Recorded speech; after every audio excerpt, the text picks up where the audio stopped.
Hassler here. All right, I just wanted to follow up with the problems on the back of 10.1, Part D, and show you how to use Desmos instead of your graphing calculator in order to answer these questions.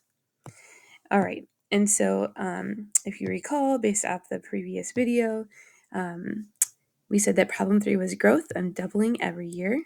We had an exponential equation, y equals 100, because that's what my initial amount was, or what I started with, times 2, because I'm doubling, and my exponent is x.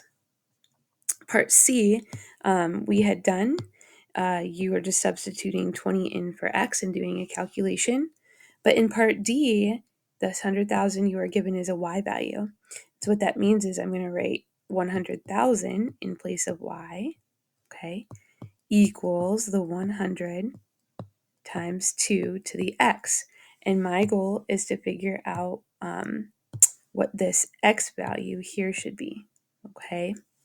And so we're going to use Desmos to help us do that. All right, so let's go over to Desmos, and we're going to go ahead and type in our equation. Y equals, we've got 100 times 2 to the x.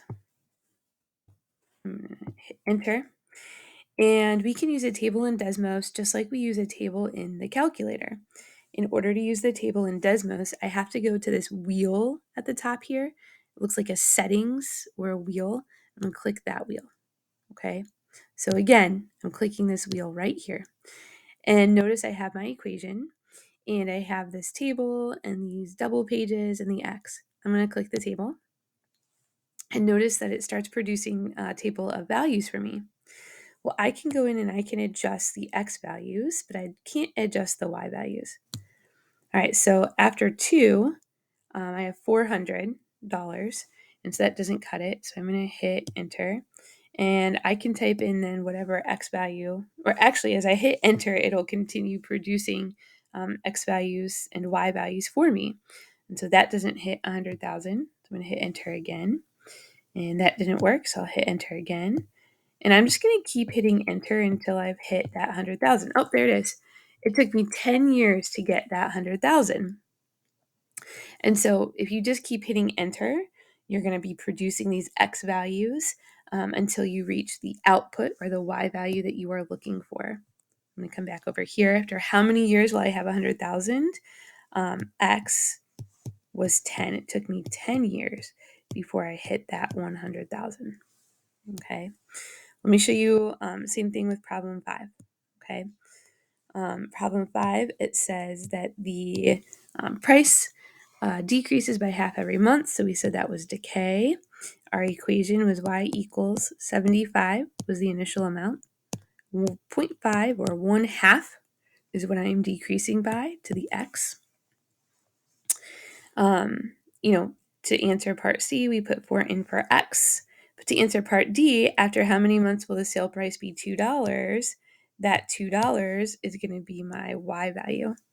So in my equation, I'm replacing y with 2. I want to find the x value that makes the y value 2. So again, I'm going to go to Desmos to do that. Okay. So I've got to clear out of here. So I'm going to scroll back up. I'm going to hit X. And I'm just going to hit X again. So I clear out of that equation. All right. So again, I got y equals, this time it was 75 times half. So you could do the fraction or you could do the decimal to the x. I'm going to hit equals. And again, I want to know when I reach $2. And so I'm going to use my table to help me do that. So I'm going to click this wheel, and then I'm going to click the table. And in my table, you can see here at 2, I'm not down to an output of 2 yet. So I'm going to hit enter. And it's going to continue to produce this table for me. Up at 5, I'm at $2.34.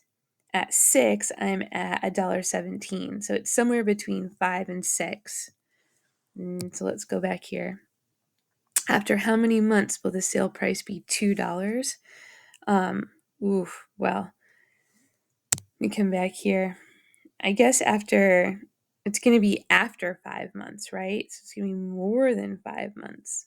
So I'm going to say that X has to be, I'm going to say greater than 5 months. Okay. In order to make that happen. All right. So that's how you use your table in Desmos in order to get that answer. Your job is to do problems 4 and 6. And then you have a Delta Math assignment that is similar to this in order to complete your practice for today.